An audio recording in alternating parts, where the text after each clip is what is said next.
Hello, welcome to third lecture of matrix. तो आज हम लोग पढ़ेंगे मल्टीप्लिकेशन ऑफ मैट्रिक्स। देखेंगे कि दो मैट्रिक्स को कैसे आपस में मल्टीप्लाई किया जाता है। तो आज पढ़ेंगे मल्टीप्लिकेशन ऑफ है मैट्रिक्स। ओके, इसमें हम देखेंगे कि दो मैट्रिक्स को आपस में कैसे मल्टीप्लाई किया जाता है। मान लेते हैं कोई मैट्रिक्स अगर ए है, ठीक है, और एक मैट्रिक्स बी है। अगर ए मैट्रिक्स का ऑर्डर अगर m क्रॉस n है और बी मैट्रिक्स का अगर ऑर्डर p क्रॉस q है, तो अगर ये दोनों मल्टीप्लिकेशन होगा, मल्टीप्लाई होगा, अगर होगा तो इसके लिए सबसे पहला कंडीशन ये होगा कि फर्स्ट मैट्रिक्स का कॉलम और सेकेंड मैट्रिक्स का रो आपस में बराबर होना चाहिए। इसका मतलब है कि n इक्वल्स टू p के बराबर होना चाहिए। अगर ऐसा होगा तो मल्टीप्लिकेशन होगा, नहीं तो नहीं होगा। ओके, जैसे ही मल्टीप्लिकेशन हो जाता है उसके बाद अगर मल्टीप्लिकेशन मल्टीप्लाई हो जाता है, उसका जो रिजल्टेंट मैट्रिक्स होगा, जो रिजल्टेंट मैट्रिक्स होगा, ओके, उसका ऑर्डर क्या होगा? तो उसका ऑर्डर होगा जो रेस्ट बच जाएगा, मतलब कि फर्स्ट मैट्रिक्स का रो और सेकेंड मैट्रिक्स का कॉलम होगा। इसका मतलब यहाँ पे आएगा m क्रॉस q। ओके, समझ में आया? तो इस तरीके से मल्टीप्लिकेशन होता है। एक एग्जांपल लेके देखो, और मल्टीप्लाई कैसे करेंगे, कौन से एलिमेंट को कैसे करेंगे वो अभी देख लेते हैं। एक एग्जांपल में मान लो मैट्रिक्स अगर a है 1 0 2 0 और एक मैट्रिक्स b है 2 3, ठीक है। इसका ऑर्डर देखो तो 2 क्रॉस 2 है, इसका ऑर्डर देखो तो 1 क्रॉस, इसका ऑर्डर है 1 क्रॉस 2। तो क्या आपस में मल्टीप्लाई होगा? तो नहीं होगा। क्यों नहीं होगा? क्योंकि फर्स्ट मैट्रिक्स अगर ए भी देखा जाए, तो फर्स्ट मैट्रिक्स ए हो गया, इसका कॉलम और सेकेंड मैट्रिक्स का रो आपस में बराबर होना चाहिए। यहाँ बराबर नहीं है, इसका मतलब ये मल्टीप्लाई नहीं होगा। लेकिन अगर ऐसा होता, अगर ये ऐसा होता 2 और 3, तो अब चेक करते हैं। अब इसका ऑर्डर देखते हैं, ये हो जाएगा 2 क्रॉस 1। ओके, अब देखेंगे तो फर्स्ट मैट्रिक्स का जो कॉलम है वो 2 है, और सेकेंड मैट्रिक्स जो बी है उसका रो क्या है? 2 है। इसका मतलब मल्टीप्लिकेशन होगा, और जो मैट्रिक्स बनेगा रिजल्टेंट मैट्रिक्स, उसका ऑर्डर क्या होगा? तो उसका ऑर्डर होगा फर्स्ट मैट्रिक्स का रो मतलब कि 2 और सेकेंड मैट्रिक्स का कॉलम मतलब कि 1, मतलब 2 रो 1 कॉलम। ओके, इसको ऐसा भी समझा जा सकता है कि 2 क्रॉस 2 लिख लो फर्स्ट मैट्रिक्स का, और 2 क्रॉस 1 लिख लो। ये दोनों आपस में बराबर होनी चाहिए, ये दोनों आकर बराबर हो गया। इसका मतलब जो रिजल्टेंट मैट्रिक्स होगा, जो रेस्ट ऑफ बच जाएगा, जैसे 2 क्रॉस 1 यही बचेगा। ओके, इस तरीके से मतलब इसका एड्रेस होगा A11 और इसका एड्रेस होगा A21। क्या होगा? A21। ओके, अब A11 क्या बोलता है, A21 क्या बोलता है? तो अगर A11 निकालने जाएँ, इसका मतलब ये बोलता है कि फर्स्ट मैट्रिक्स मतलब A का फर्स्ट रो चेक कीजिए, ठीक है, फर्स्ट रो को देखने के लिए। और ये क्या बोलता है कि सेकेंड मतलब मैट्रिक्स बी का फर्स्ट क्या करना है? कॉलम लेना है, ठीक है, फर्स्ट कॉलम को चेक करना है। अब ज़रा देखो फर्स्ट रो क्या है, तो ए मैट्रिक्स का फर्स्ट रो मतलब ए है 1 और 0। ओके, और सेकेंड मैट्रिक्स का कॉलम क्या है? सेकेंड मैट्रिक्स का कॉलम है, फर्स्ट कॉलम यही है, मतलब यहाँ पे एक ही कॉलम है। और भी देखने के एग्जाम्पल था, और भी क्लियर हो जाएगा। तो ये रहा कॉलम, ठीक है। अब इसका मल्टीप्लिकेशन इसके साथ कीजिए, इसका मल्टीप्लिकेशन इसके साथ कीजिए, मतलब कि कॉरस्पॉन्डिंग एलिमेंट के साथ कर दीजिए, इसका इसके साथ, इसका इसके साथ। ओके, और दोनों को ऐड कर दीजिए। इसका मतलब है 2 इंटू में 1 इंटू में 2 प्लस में 0 इंटू में 3, ठीक है, 0 इंटू में 3। इसका मतलब है इसका आंसर 2 आएगा। A11 की जगह पे क्या आएगा? 2। ओके, ठीक इसी तरह अगर हम A21 निकालें, मतलब कि फर्स्ट मैट्रिक्स का सेकेंड रो ये रहा 2 0, और सेकेंड मैट्रिक्स का ये क्या बोलेगा? सेकेंड मैट्रिक्स का फर्स्ट कॉलम देखेंगे। फर्स्ट कॉलम क्या है? सेकेंड मैट्रिक्स का क्या? तो कॉलम कौन सा? फर्स्ट वाला। तो 2 3। अब इसका मल्टीप्लिकेशन करके आपस में जोड़ेंगे। इसका मतलब 2 इसके साथ होगा और 0 इसके साथ मल्टीप्लाई होगा। इसका मतलब देखेंगे तो 2 इंटू 2 प्लस में 0 इंटू 3 इक्वल्स टू 4। इसकी जगह क्या आएगा? 4 आएगा। तो ये हमारा रिजल्टेंट मैट्रिक्स मिल गया। ओके, एक और एग्जांपल लेके देख लेते हैं। इतना बात समझ में आया?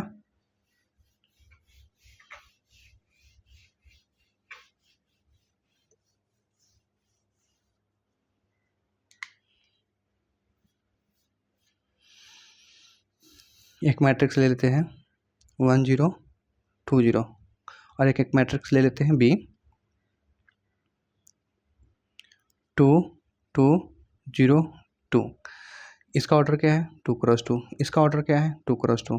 तो जरा अगर ए बी निकालने जाएँ, ए बी, तो इसका ऑर्डर क्या होगा? तो इसका ऑर्डर होगा क्या कि सबसे पहले दोनों बराबर है क्या, तो हाँ देखेंगे फर्स्ट मैट्रिक्स का जो कॉलम है सेकंड मैट्रिक्स का जो रो है आपस में बराबर है, इसका मतलब ऐसा है हो गया फर्स्ट मैट्रिक्स।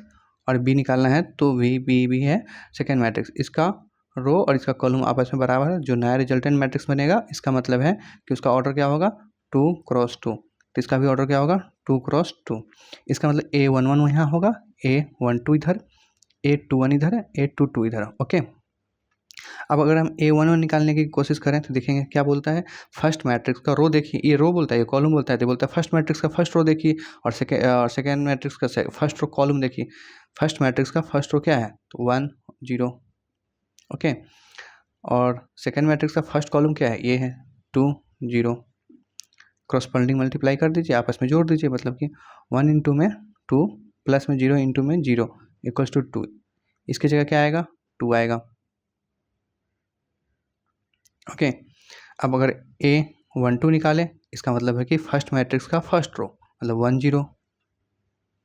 ओके, अब ये क्या बोलेगा रो निकालना है किसका, तो सेकेंड मैट्रिक्स का। अभी कौन सा सेकेंड रो क्या है ये है 2 2, इसका मल्टीप्लिकेशन इसके साथ, इसका मल्टीप्लिकेशन इसके साथ और प्लस में ऐड कर दीजिए, 1 इंटू में 2 प्लस में 0 इंटू में 2 इक्वल्स टू 2, इसकी जगह पे क्या आएगा 2 आएगा।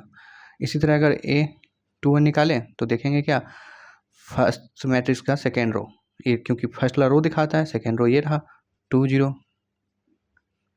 और सेकेंड मैट्रिक्स का फर्स्ट कॉलम मतलब ये वाला 2 0। अब इसका देखोगे तो इसका मल्टीप्लिकेशन है इसके साथ, इसका इसके साथ, तो 2 इंटू 2 प्लस में 0 इंटू में 0 इक्वल्स टू 4, इसका जगह क्या लिखाएगा 4। ओके, A22 देखोगे तो सेकेंड रो ये रहा और सेकेंड कॉलम ये रहा, मल्टीप्लिकेशन, तो 2 इंटू में 2 प्लस में 0 इंटू में 2 इक्वल्स टू 4, इसकी जगह क्या लिखाएगा 4 लिखाएगा। तो रिजल्टेंट जो मैट्रिक्स हमारा बनेगा उसका क्या होगा एलिमेंट 2 2 4 4, इसका ऑर्डर भी 2x2। क्लियर है, ऐसे होगा। एक चीज़ और ज़रा समझना यहाँ पे, अब ऐसे तो हमेशा करने नहीं जाओगे। ओके, तो क्या करेंगे अपन, सबसे पहले अगर इसका बात करें A11 बस पोजीशन देख लेना A11, तो इसका रो इसको उठा के इस पर रख देना, इसको उठा के देखो, इसको अगर उठा के इस पर रखोगे ऐसे, इसको उठा के इसे रखोगे तो क्या होगा 1 मल्टीप्लिकेशन 2 के साथ हो जाएगा, 0 मल्टीप्लिकेशन 0 के साथ हो जाएगा, जो बना के यही देगा। बस हम 7 बनाने की कोशिश करेंगे, क्या बनाने की 7 बनाने की कोशिश करेंगे, इसको उठा के ऐसे रखेंगे, इसको उठा के ऐसे रखेंगे। ओके, समझ में आया। एक और एग्जाम्पल देख लेते हैं।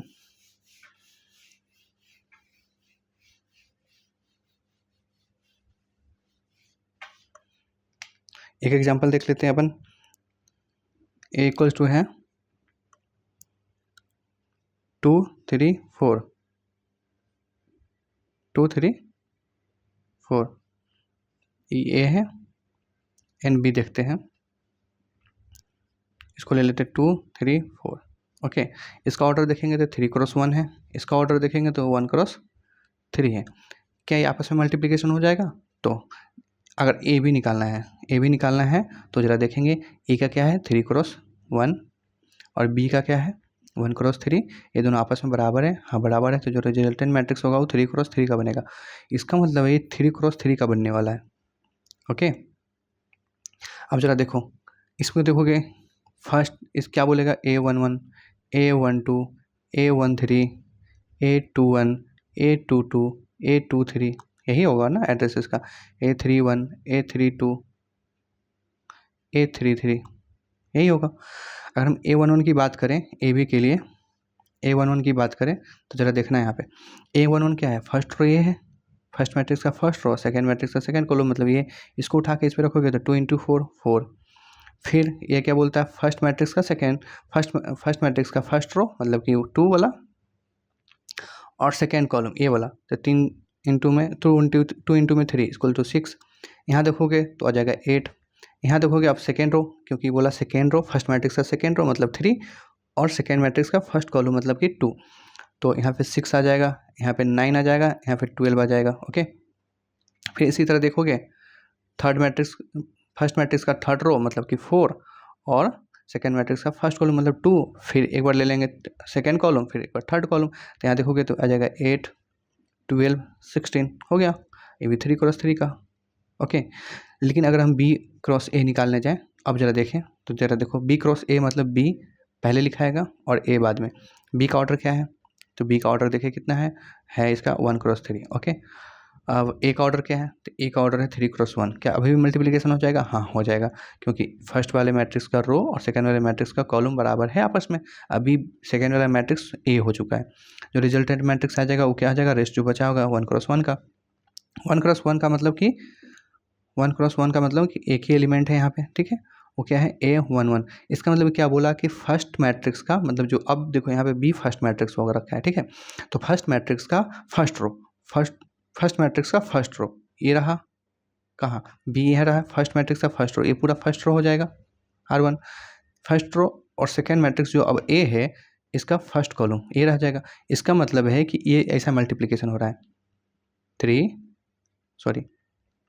2 3 4, ये मल्टीप्लाई कर रहा है 2 3 4 इससे। ओके, ये इससे मल्टीप्लाई, ये इससे मल्टीप्लाई, ये इससे मल्टीप्लाई, इसका मतलब है 2 इंटू में 2 प्लस में 3 इंटू में 3 प्लस में 4 इंटू में 4। ओके, इस तरीके से तो 4 9 16 29, इस एलिमेंट की जगह कितना आएगा 29 आएगा। बस बात खत्म, क्लियर है, सारा चीज़ समझ में आ गया।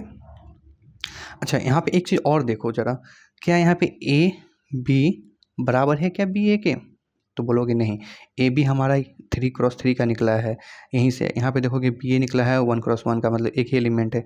क्लियर है, तो यहाँ पे हमेशा क्या होगा ना, ए क्रॉस बी और बी क्रॉस ए बराबर नहीं होगा। प्रॉपर्टीज जो है अभी हम देखेंगे इसको, ठीक है। तो नेक्स्ट देखते हैं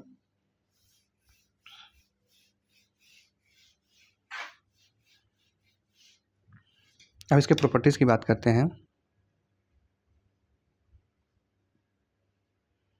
इसका प्रॉपर्टीज देखने जाएं तो सबसे पहला है जिसको बोलते हैं एसोसिएटिव लॉ। इसका मतलब है कि अगर ए बी दे रखा है और ब्रैकेट में बाद में सी दे रखा है, तो आप ऐसा कर सकते हो कि पहले बी सी निकाल लो, फिर ए से मल्टीप्लाई करके निकाल लो। ओके, एक ये रहा, इसको एसोसिएटिव लॉ बोलते हैं, ठीक है। एक होता है distribution of law. Distribution of law में दो चलता है। पहला, अगर मान लो बी प्लस में सी है, इंटू में ए है, आगे इंटू में है, या फिर ऐसा बोल दे कि बी प्लस में ए प्लस में बी है, ठीक है, बाहर में सी है। अगर ऐसा होगा तो ज़रा देखो, सबसे पहले जो ए है तो देखना आंसर में क्या होगा, ए बी प्लस में ए सी, डिस्ट्रीब्यूट कर दिए। ए देखना, यहाँ ध्यान रखना है, पहले यहाँ पे ए रहेगा तो पहला भी ए आया। अब यहाँ पे ध्यान रखो, बाद में सी है तो पहले क्या आएगा, ए सी प्लस में बी सी। अभी हम देखें ए और ए बी और बी ए आपस में बराबर नहीं होता है। अगर हम सी को आगे रख लें तो आंसर पलट सकता है, इसलिए देखो यहाँ पे सी लास्ट में है तो सी लास्ट में आ रहा है। ओके, ये दो प्रॉपर्टीज़ हैं, ठीक है। एक प्रॉपर्टीज ये भी हो सकता है, ये भी होता है कि अगर मान लो ए बी जो है ए बी ए के बराबर नहीं आएगा, हमेशा नहीं होगा। क्या नहीं होगा, हमेशा बराबर नहीं होगा। बस अगर जहाँ बराबर हो जाए, मान लो ये नहीं होता है, ठीक है, बराबर नहीं होता है, लेकिन अगर बी है हमेशा के लिए बोलते हैं, मतलब कई जगह हो भी जाता है। अगर ए बी और बी ए जहाँ हो जाएगा बी ए बराबर, तो बोलेंगे क्या, ए और जो बी है वो कम्यूटेबल है। कम्यूटेबल मतलब कि एक दूसरे की जगह पे रखा जा सकता है कुछ इस तरीके से, ठीक है, एक दूसरे से इंटरचेंज करा जा सकता है कुछ इस तरीके से। ओके, ये हमेशा नहीं होगा, लेकिन जब भी होगा तो हम बोलेंगे ए और बी दोनों सिमिलर टाइप का है। ओके,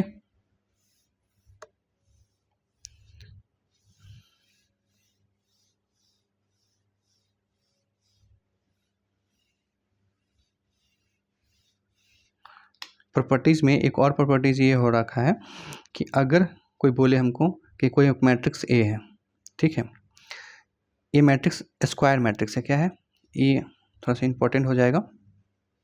ए क्या है, स्क्वायर मैट्रिक्स है। ओके, एक स्क्वायर मैट्रिक्स है और इसी का एक आइडेंटिकल मैट्रिक्स है आई। आई मतलब यूनिट मैट्रिक्स या आइडेंटिकल मैट्रिक्स। अभी क्या है, तो सेम ऑर्डर का, जिसका ऑर्डर जो एम का ऑर्डर है उसी ऑर्डर का अगर सेम ऑर्डर का आइडेंटिकल मैट्रिक्स है, तो आप आई इंटू में ए करो या फिर ए इंटू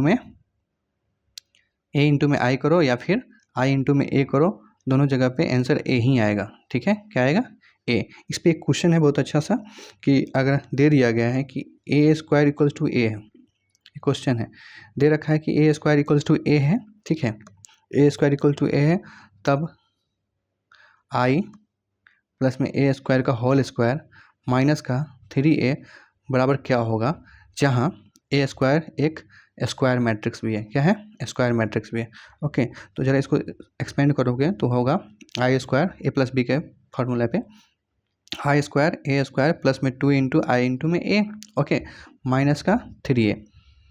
अभी अभी बोल दिया गया है कि ए स्क्वायर इक्वल्स टू ए, इसका मतलब है कि आई स्क्वायर प्लस में ए स्क्वायर इक्वल्स टू ए हो जाएगा प्लस में 2 इंटू आई इंटू ए माइनस का 3a। अभी अभी हम पढ़े हैं आई इंटू ए, अगर कोई स्क्वायर मैट्रिक्स है उसका सेम ऑर्डर का आई भी है, यूनिट मैट्रिक्स भी है, तो आई इंटू ए या फिर ए इंटू आई करोगे तो ए आएगा। इसका मतलब इसकी जगह क्या आ जाएगा? चूँकि आई इंटू ए इक्वल्स टू ए होता है तो हम कह सकते हैं स्क्वायर मैट्रिक्स में, तो हम कह सकते हैं ये भी ए पहले से, ये 2a और ये माइनस का 3a, ये माइनस का 3a प्लस में 2a अब प्लस में a मतलब 3a, टोटल मिला के 0 हो जाएगा, जीरो मैट्रिक्स। तो यहाँ बचेगा आई स्क्वायर, और आई स्क्वायर क्या होता है? आई ही देता है। इसका मतलब इसका आंसर क्या हो जाएगा? ये आई के बराबर हो जाएगा। इसका आंसर है ये आई के बराबर हो जाएगा। क्लियर है? ऐसा ऑब्जेक्टिव भी बनता है। समझ में आया? ठीक है, अब देखते हैं आगे।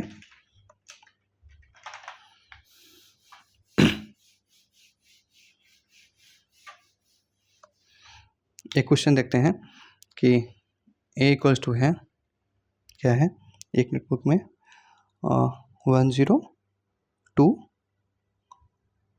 102 102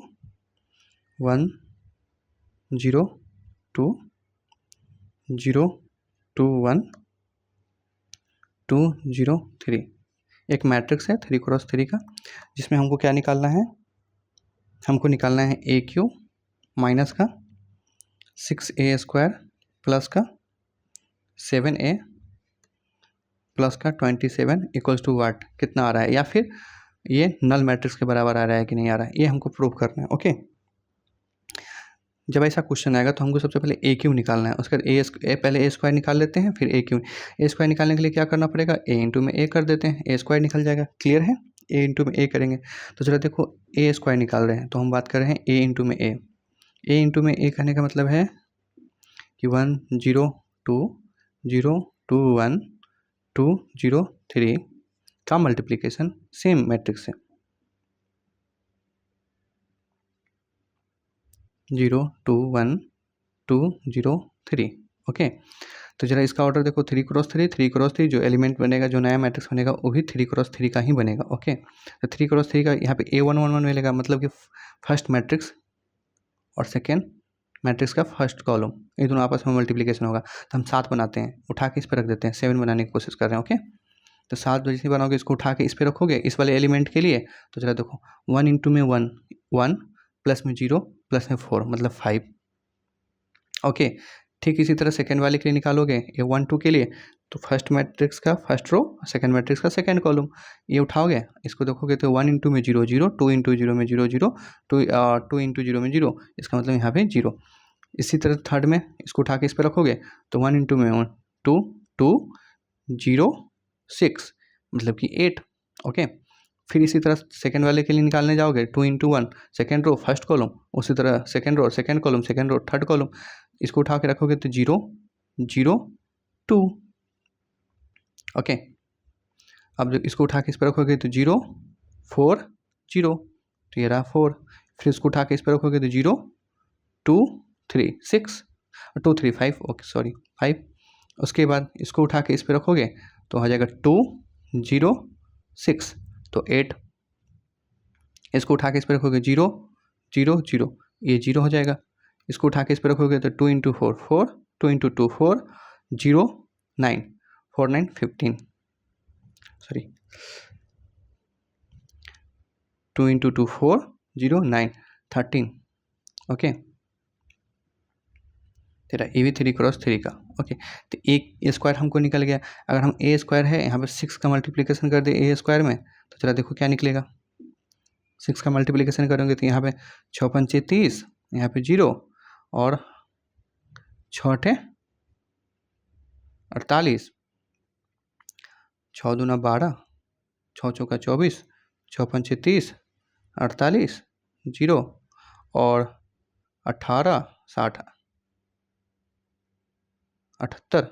ओके 68, 13 छः 78, ये भी 3 × 3 का हो गया, मतलब ए स्क्वायर 6a² मेरा निकल गया, ए स्क्वायर भी निकल गया। 7a निकालना है, 7a क्या होगा, तो जरा देखो 7a क्या होगा,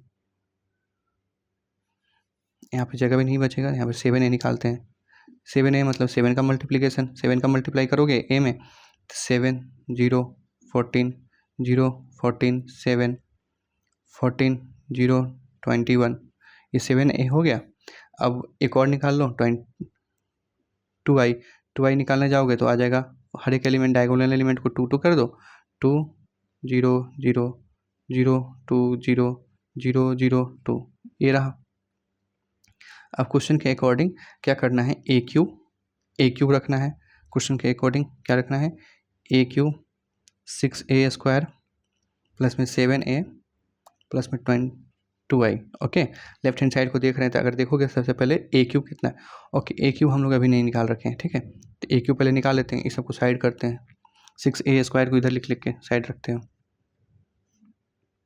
6a² क्या है, 30 0 48 12 24 30, ये क्या है 48 0 78, 6a² हो गया। 7a क्या है, 7a तो हम वहाँ भी रख सकते हैं तुरंत डायरेक्ट, ठीक है, तो आप इसको इरेज करते हैं अभी हम, आप इसको नोट कर लो।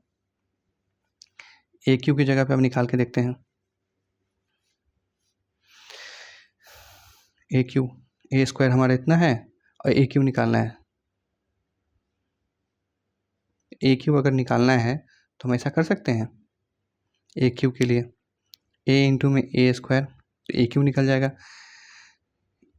ए क्यूब यहाँ है, ठीक है, और a 1 0 2 0 2 1 2 0 3 और ए क्यूब 5 0 8 2 4 5 8 5 8 0 13। अब इसका ऑर्डर देखोगे, तो ये भी 3 × 3 का, 3 × 3 का जो रिजल्टेंट मैट्रिक्स बनेगा वो भी 3 × 3 का। इसका इस वाली पोजीशन के लिए हमको इसके मल्टीप्लिकेशन करना पड़ेगा, तो 5 1 5 0 8 2 16 मतलब 21, 21 इधर, फिर इसको उठा के इस पर रखोगे तो 0 0 0, ये 0 हो जाएगा। इसको उठा के इस पर रखोगे तो 8 0, तो ये दोनों 26 26 8 26 8 34, ये हो गया।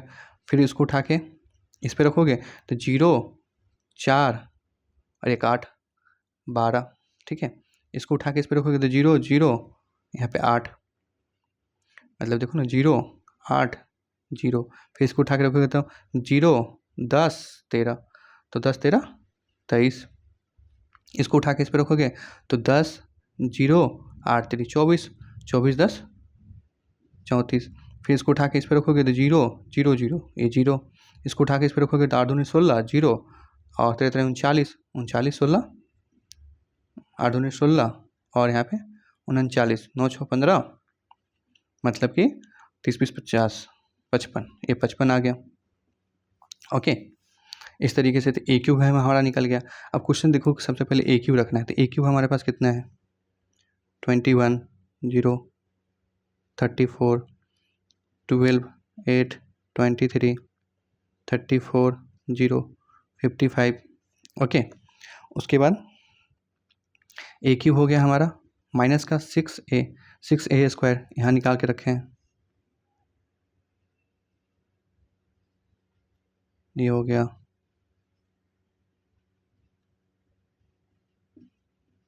ओके, उसके बाद 7a कितना होगा, 7 से मल्टीप्लिकेशन करके निकलते हैं, ठीक है, 7 0 14 0 14 7 14 0 21। ओके, और 2i मतलब कि डायगोनल एलिमेंट बस 2, डायगोनल एलिमेंट बस 2 रखना है।